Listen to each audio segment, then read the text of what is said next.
Alright, so this summer I had the opportunity to go abroad and do an internship with the U.S. Department of State in La Paz, Bolivia. So I'm just going to chat with you guys a little bit about that. First I'm going to go through a little how I secured the internship, how I got some funding, and then I'll talk about my experience and some resources that might be important for you guys to know about. Alright, so quick intro. I'm a senior majoring in international relations and economics. I'm originally from Hawaii, where my whole family currently still resides. And I'm interested in education policy, increasing education access to the world's most marginalized children, and that's kind of one of the key reasons I wanted to go to Bolivia to do this internship.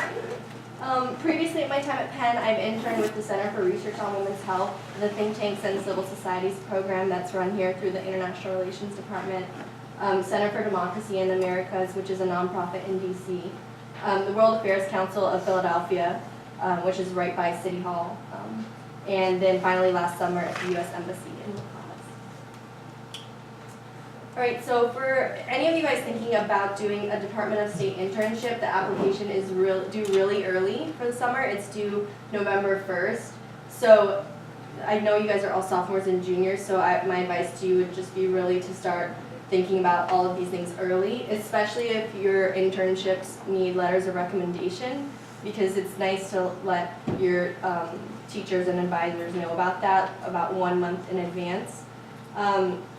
Also, things that you guys should be working on, I would say, are a resume. Have a personal statement handy that you can use, or like a writing sample that you can use for any of your internship applications.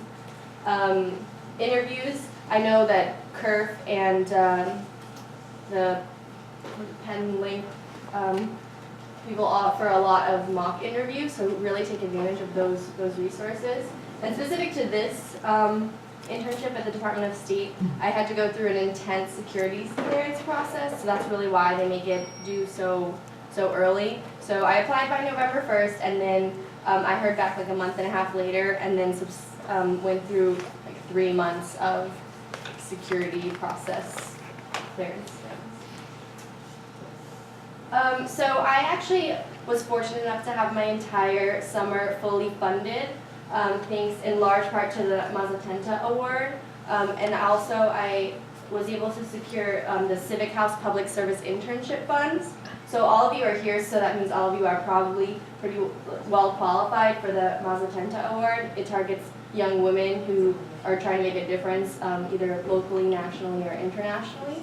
And then the Civic House Public Service Internship Funds is specific if you're going to do an internship that's in public service and you won't get paid for it. But also, you guys will hear a lot about this later, CURF has a lot of fellowships and research grants available. That's how I found the Mazzatenta Award. It was like literally just scrolling through all the opportunities that are on CURF's webpage. Alright, so I had an amazing work experience when I was in La Paz. I worked 40-hour weeks, 9 to 5 every day, and I got to do a lot of cool things. Some of it was pretty practical knowledge, like I worked on some like budget plans for them, some press releases, like translation, transcription kind of things. But I got to do a lot of cool like cultural and educational things because I worked in the public affairs office. So I got to go to a number of events and actually be like the U.S. representative and give speeches in Spanish to like large crowds and like meet with mayors, and it was really overall like such an awesome experience. I was there kind of during a turbulent time as well with U.S.-Bolivian relations. So I don't know if you guys remember how Evo Morales, the president of Bolivia, his plane was brought down. Supposedly by the U.S. government because they thought Snowden was on board. So that happened while I was there, and the following workday there was a huge protest outside the embassy, like people throwing things and yelling things, and I was in there working, and it was kind of scary, but like it really gave me a lot of experience regarding like the foreign service and what that kind of lifestyle would be like. So I thought it was really amazing. I grew a lot in terms of my career development as well. I was fortunate enough that the Public Affairs Office let me really focus on my interest in education. So I got to go to these local schools where kids were on scholarship to learn English and kind of help them practice their English and talk to them like in Spanish and English and kind of just work with them so that they could improve. So I got to do that about like once a week while I was there, and it was really, really awesome. I also got to travel to more rural areas of Bolivia where there's really, really poor communities and do book donations to those schools. And meeting those children and like interacting with them like really just changes your worldview. And it was such a valuable experience.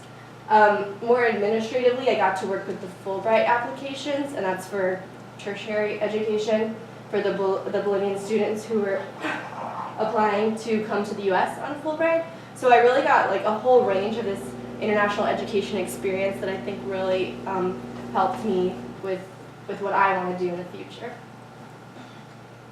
All right, while I was there, I got to do a lot of really fun stuff as well. This picture is of me dancing in a Bolivian flash mob, and there was like 400 people at the local Bolivian mall who participated in this. And this was actually through the embassy, so a lot of embassy officials are in this picture dancing to a mix of like U.S. pop culture songs and like local Bolivian songs as well. Dancing was a big part of the culture. Every single event I went to, there was definitely a lot of dancing. So that's me dancing with little kids at the book donation, at one of our cultural events where we were like the grand opening of a museum in Tiwanaku, which is like a UN World Heritage Site, UNESCO World Heritage Site. Everything is celebrated with dance. So it was a lot of fun, and I got to learn a lot of things about a culture that isn't mine.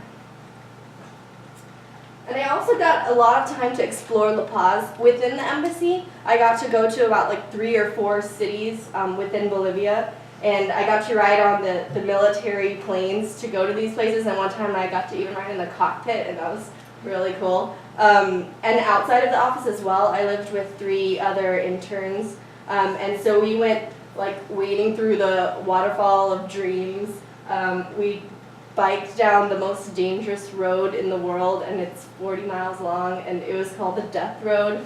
That's definitely one of like the most thrilling and probably the most annoying thing I will ever do ever again.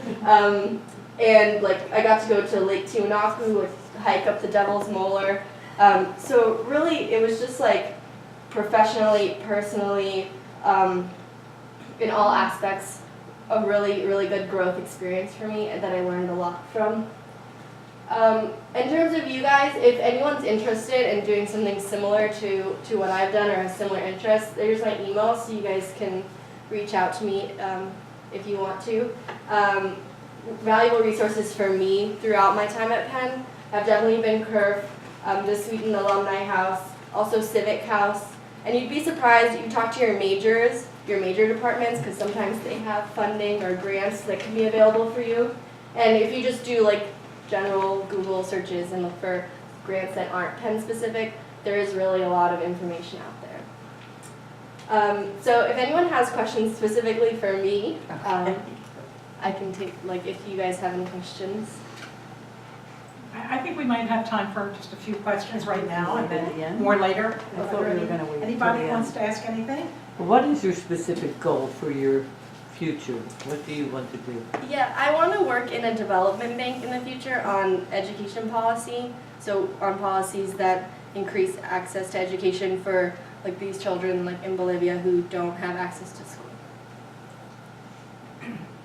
Christine, my field is foreign languages, so I'd be interested in knowing about your Spanish. Spanish is proficient. It's pretty solid.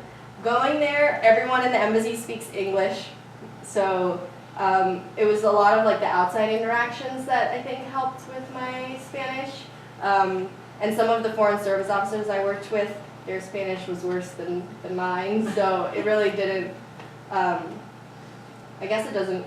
That's not a huge factor in the foreign service world, but yeah, I think it improved greatly this summer, so that was good. Any other questions for Christy right now? Christy, thank you so much. Thank you. Thank you for sharing your project and your spirit. My name is Yesenia Gutierrez. I'm a senior in the college and I'm double majoring in biology and Latin American studies. I'm pre-veterinary medicine, and I actually want to work in Latin American conservation. And I worked at the PSPCA this summer, which is an acronym for the Pennsylvania Society for the Prevention of Cruelty to Animals. So what is the PSPCA? This is the main building. It's a really, really huge site in North Philadelphia. It is was created in 1868, which is the second oldest humane society in the U.S. It was founded 1 month after the first one.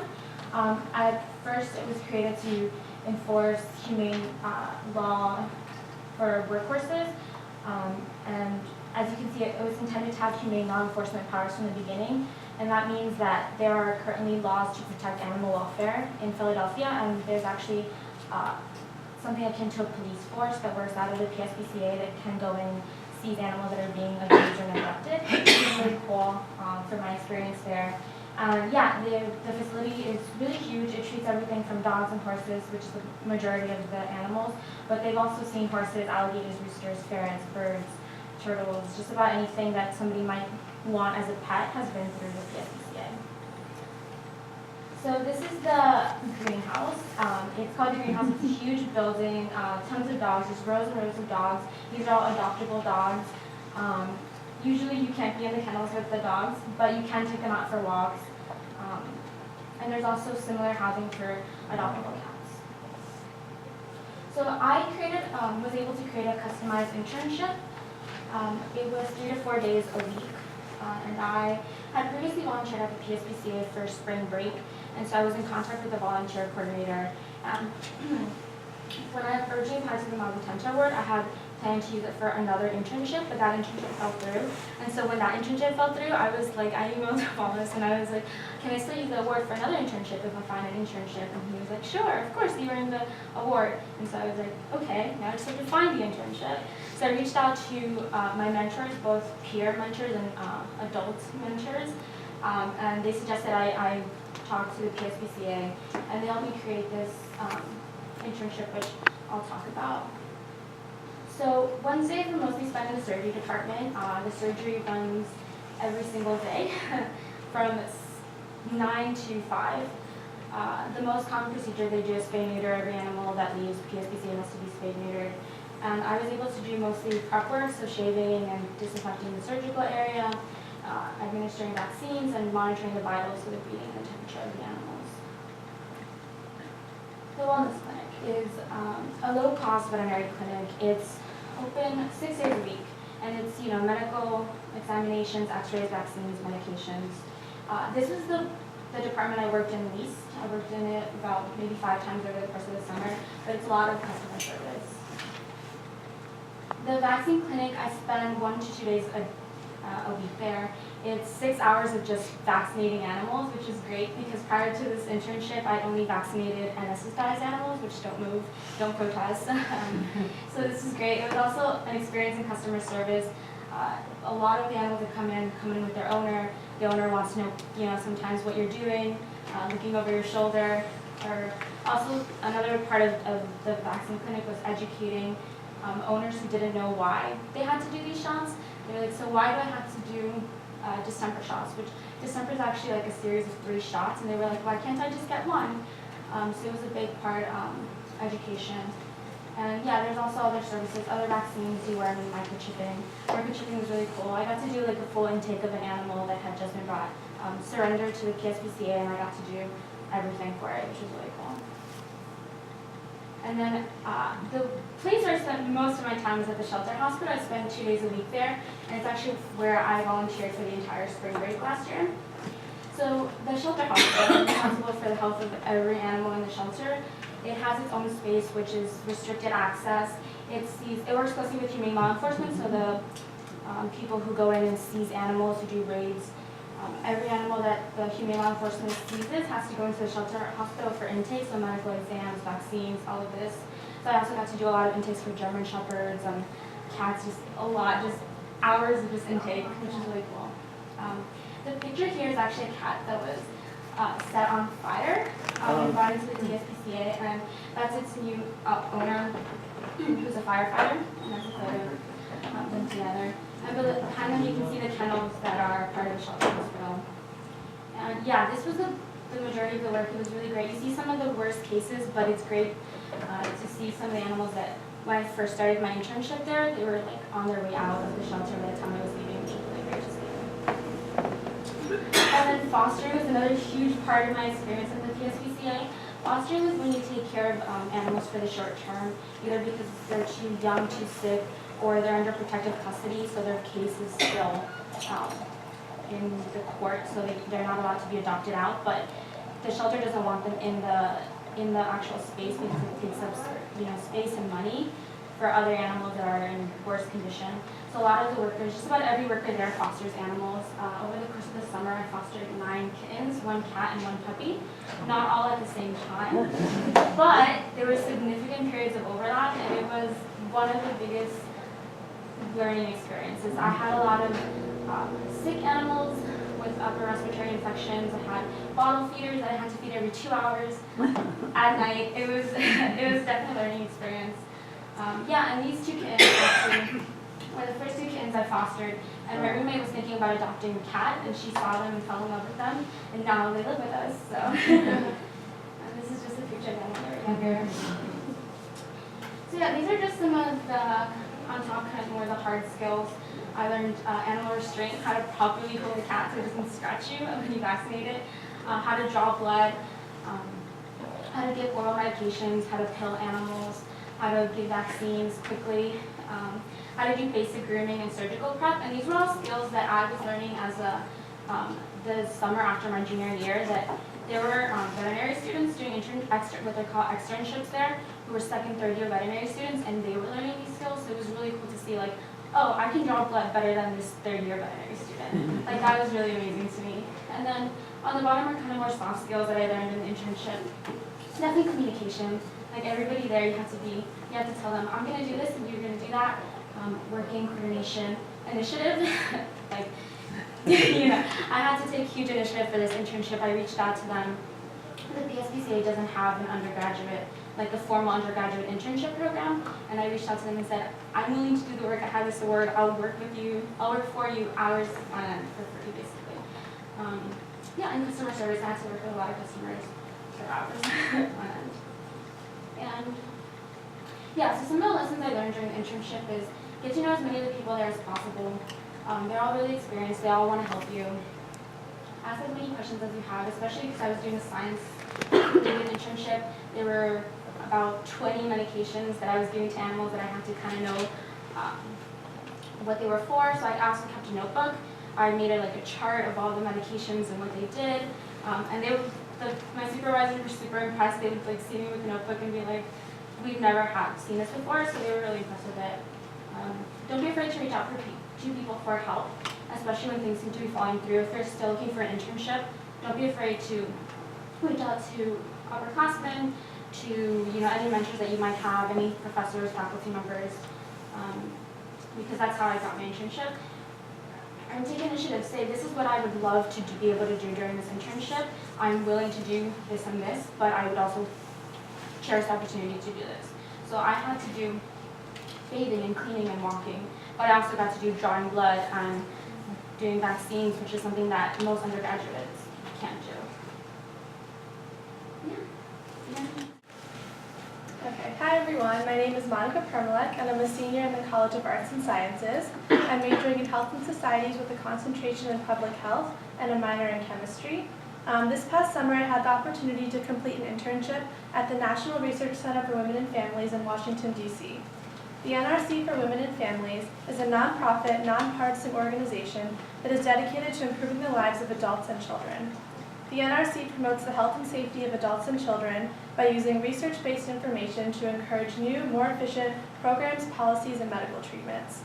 The NRC frequently testifies before the United States Congress, the Food and Drug Administration, the Environmental Protection Agency, and state legislatures about programs and policies that should be changed, and about unsafe medications and other products that should be taken off the market. The NRC frequently meets with legislators and their staffs, as well as opinion leaders across the country. Thanks to the kind generosity of the Association of Alumnae and the Rosemary Mazzatenta Scholars Award, I was able to complete my internship at the National Research Center for Women and Families. As a summer intern, I conducted extensive original research and wrote health-related articles for a wide range of audiences that are currently published on the NRC's website. For example, I wrote an article regarding the safe disposal of leftover medication titled Safely Dispose of Leftover Pills and Keep Drugs Out of the Drinking Water. In addition, I wrote a piece about psychotherapies that are available for rape survivors titled How Do You Recover from Rape? I also wrote articles relating to coping with stress and to juicing vegetables. Finally, I researched the safety and efficacy of electronic cigarettes and wrote a piece titled, Are e-cigarettes really safer than regular ones? And the short answer to this is no, they are not safer. In addition to writing articles, I attended hearings, briefings, and coalition meetings on Capitol Hill that often took place in the Senate and in the House of Representatives. Several of the briefings I attended included topics such as workers' wellness, Medicare, and county health rankings. I was also able to attend an FDA hearing regarding the recall of a medical device related to diabetes. One of the most memorable briefings I had the chance to attend was a congressional hearing on the Affordable Care Act in July, in which I was able to hear Paul Ryan speak, which was really exciting for me. My duties as an intern at the National Research Center for Women and Families also included helping to construct family trees for medical devices approved by the FDA based on substantial equivalency. Defining a medical device as substantially equivalent enables the device faster FDA approval, but it also eliminates the human testing stage. Human testing is required before drugs are released to the market, but human testing is not required for medical devices. In effect, medical devices are often recalled and may even prove dangerous at times to patients. This research project required searching through FDA databases and constructing family trees that trace the origin of devices that were deemed substantially equivalent. This research project was conducted with funding from the Pew Foundation and their Medical Device Initiative. My internship at the NRC for Women and Families has taught me critical skills and knowledge regarding health policy, health research, and health communications. In addition, my experience this past summer was an enriching supplement to my Health and Societies major and would not have been possible without the generosity of the Association of Alumnae and the Rosemary Mazzatenta Scholars Award.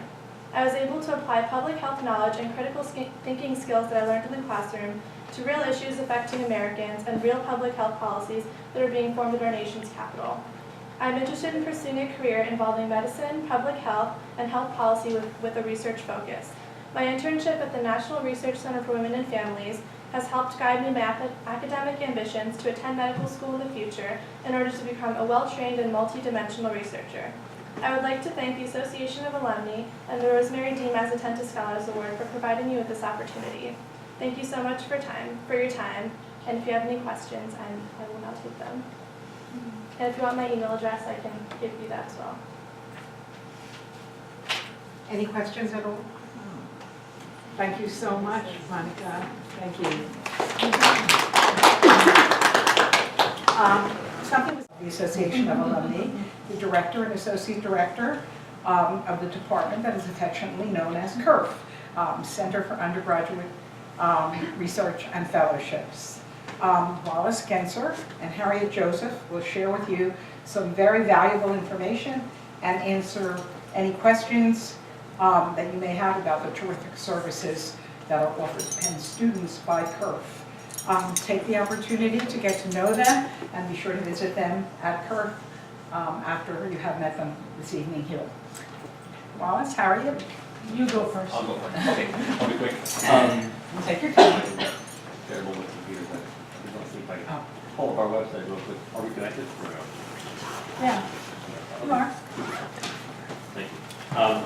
Well, I did want to say, it's such fun to come to this. It's been several years now I've been coming to this session, and it's nice because in my work as Associate Director for Research at CURF, I tend to see students on the front end coming in and talking about their projects in kind of abstract ways or increasingly specific ways, and then kind of awarding them the funding and sending them on their way. And then I get to see them at poster sessions, which some of you may have attended over the years. But this is one of the few opportunities I get to really listen to students give a somewhat extended discussion of what they've done, what they've learned, what they've gained from the experience. And it's always neat. I think all three of the recipients this year were able to do, as all the recipients I've heard have been able to do, is sort of connect what the experience they had in the summer, how it fits with their longer term plans. And I would commend the association for being so generous with the awards to continue to provide support for young women to do this.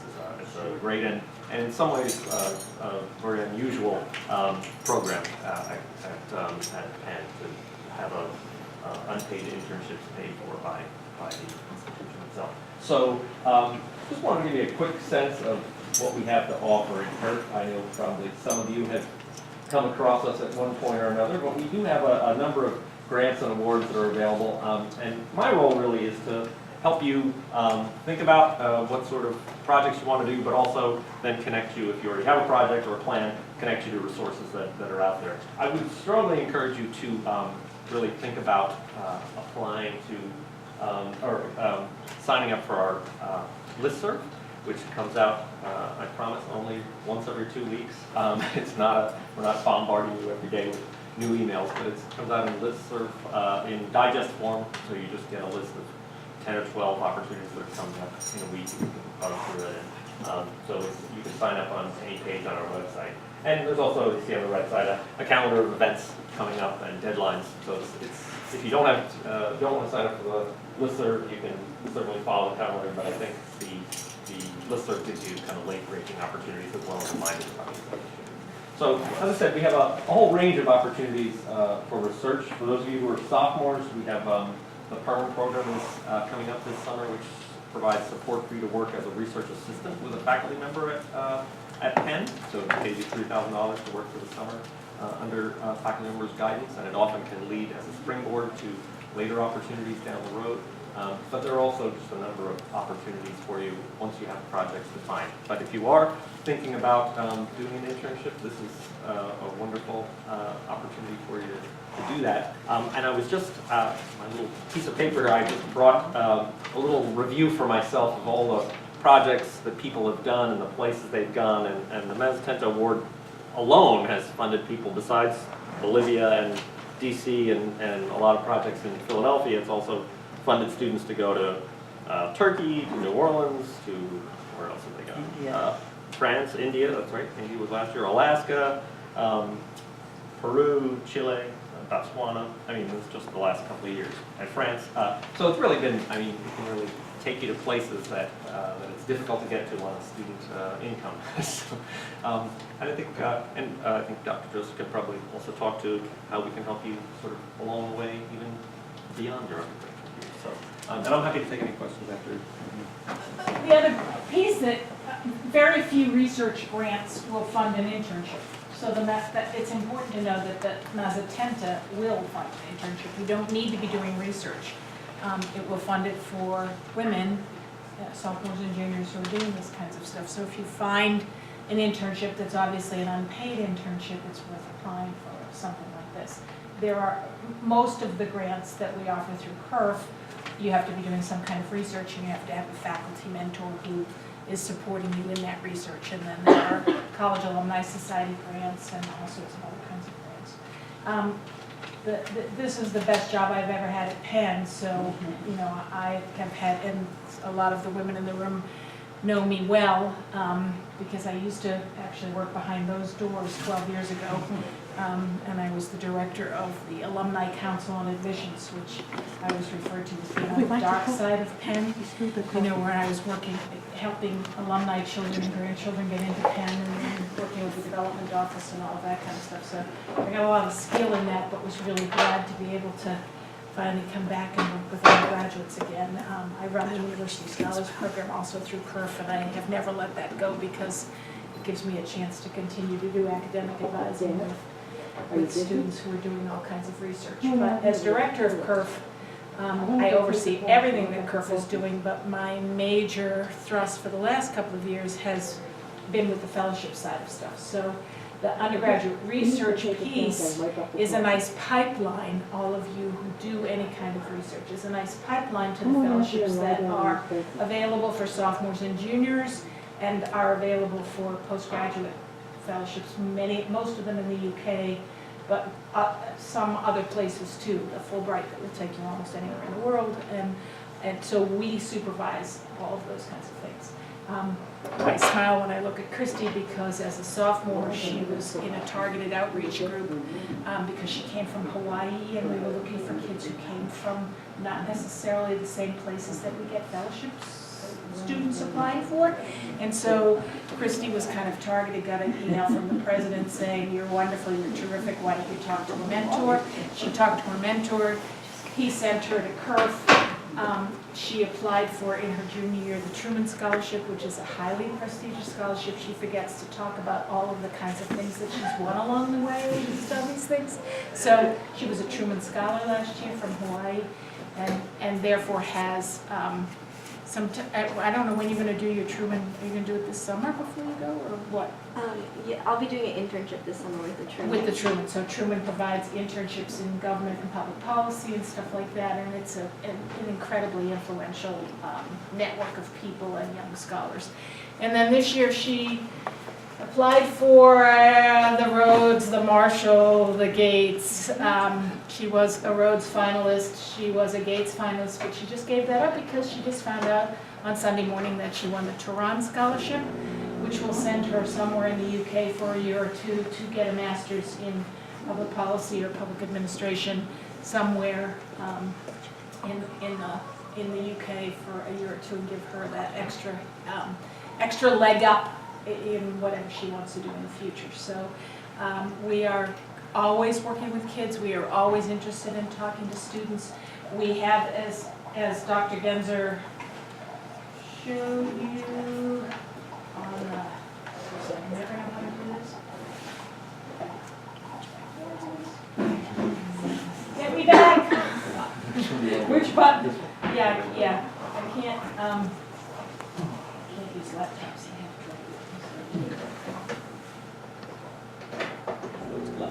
Left, okay. So as you can see on the, there it is. As you can see on the calendar, we have a new series of things that are going on called Fellowship 101. It's modeled after Study Abroad 101. So if you want to go abroad at Penn, you have to go to a study abroad session and learn about the sort of basics of what it takes to study abroad. You have to go, and they offer them often through the Penn Global program. So we now are offering these Fellowship 101 sessions for you to kind of find out what a fellowship is, why it might be nice for you to try it, how you go about doing it, what the whole process is, what kinds of ways you can focus your ideas of what you want to do and where you want to study. And we're offering, we had one today, unfortunately only 2 kids showed up, but we have a couple more at various times and places. And if you click on them, we offer 3 or 4 a month. For you to come and do that. And then after you've done that, you can then come in and meet with a fellowship advisor. And it's never too early because there are fellowships available for sophomores, or fellowships available for juniors, and there are postgraduate fellowships afterwards. And even after, you know, if Yessie wanted to not get, if she didn't get into graduate school right away, vet school right away, she could come back next year and plan to maybe do a Fulbright the year after. So all of that is available for you even beyond as alumni of Penn or alumni of Penn. So I encourage you to kind of come to us, take advantage, figure out what we're doing and how what you want to do fits in with your future plans. And I guess the other piece of what I always encourage is Penn has this sort of pre-professional nature. It's really important to graduate from Penn and either go to law school or med school or get a job on Wall Street or do something right away. And you know, I say this and it's probably very outdated, but I mean it because I'm old. You have no children, hopefully. You're not married, hopefully. And when you graduate, take a year and do something else that might not be within your comfort zone, but might be fun for you to try and do. And I think that that's an important thing for you to do because when you get to be my age, you aren't going to do those things. So besides the fact I have a PhD, so I can't even do a Fulbright anymore. But had I known about Fulbright when I was 19 or 20, I might have done something like that and gone, or I might have gone to the UK and tried to do some studying in the UK through one of the fellowships that are offered. So I encourage you to think outside the box a little bit, explore. Most of these things are paid for, so they don't cost your parents anything, so you don't have to be a boomerang child and go back home and try and figure out what you're doing next. So I want you to kind of stretch yourself a